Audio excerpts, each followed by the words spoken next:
आजपासून 10वीच्या परीक्षांना सुरुवात। राज्यामध्ये 16 लाख विद्यार्थी 10वीची परीक्षा देणार। परीक्षा केंद्रांवर पोलिसांचा कडक बंदोबस्त। 30 मिनिटे आधी केंद्रावर पोहोचण्याच्या विद्यार्थ्यांना सूचना। राज्यातील विद्यार्थ्यांसाठी वाहतूक भत्ता देण्याचा निर्णय, तर शिक्षणासाठी आता दूरच्या गावात जावं लागणाऱ्या विद्यार्थ्यांना यामुळे मोठा दिलासा। 2025 ते 26 या शैक्षणिक वर्षापासून हा निर्णय लागू होणार।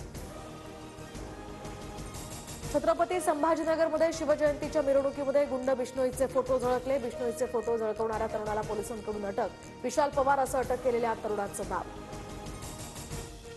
पीओपी आणि उंच मूर्त्यांना बंदी। मंडपाच्या प्रत्येक खड्ड्याला 2000 रुपयांचा दंड। गणेशोत्सव आणि नवरात्रोत्सव पर्यावरणपूरक करण्यासाठी मुंबई महानगरपालिकेचं महत्त्वपूर्ण परिपत्रक।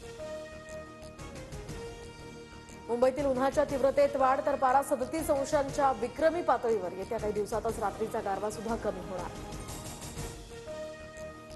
नागपुरातील अनेक भागांमध्ये उद्या पाणी पुरवठा बंद असणार, तर पारडी फिडरवर आता जलवाहिनी जोडण्याच्या कामासाठी सकाळी 11 वाजेपासून रविवारी सकाळी 11 वाजेपर्यंत पाणी बंद राहणार। मालेगावात बांगलादेशी रोहिंग्यांना जन्मदाखले दिल्याचं प्रकरण, तर खासदार शोभा बच्छाव यांच्याकडून एसआयटी चौकशीचा आढावा। चौकशी दरम्यान कुणालाही दिवसभर बसवून ठेवू नका, छोट्या बाबी समोर आल्यास गुन्हे नकोत, तसंच शाळकरी विद्यार्थ्यांना दाखले देण्याच्याही सूचना। गडचिरोलीच्या भामरागड तालुक्यामध्ये माओवाद्यांना गावबंदी। शासकीय योजनांच्या लाभामुळे आता नागरिकांचा पोलिसांवर विश्वास वाढला। कोयारकोठी, मरणकार यासह ग्रामस्थांकडून पोलिसांना बंदुका सुपूर्द।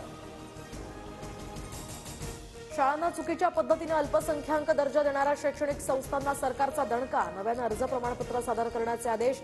ऑनलाईन पद्धतीने अर्ज करून डिजिटल स्वाक्षरी असलेले प्रमाणपत्र प्राप्त करून द्यावे लागणार। पश्चिम रेल्वेकडून 3 दिवस आधीच अनारक्षित तिकीट काढण्याची सुविधा उपलब्ध, तर सर्व अनारक्षित तिकीट प्रणाली यूटीएस खिडकीवर उपलब्ध।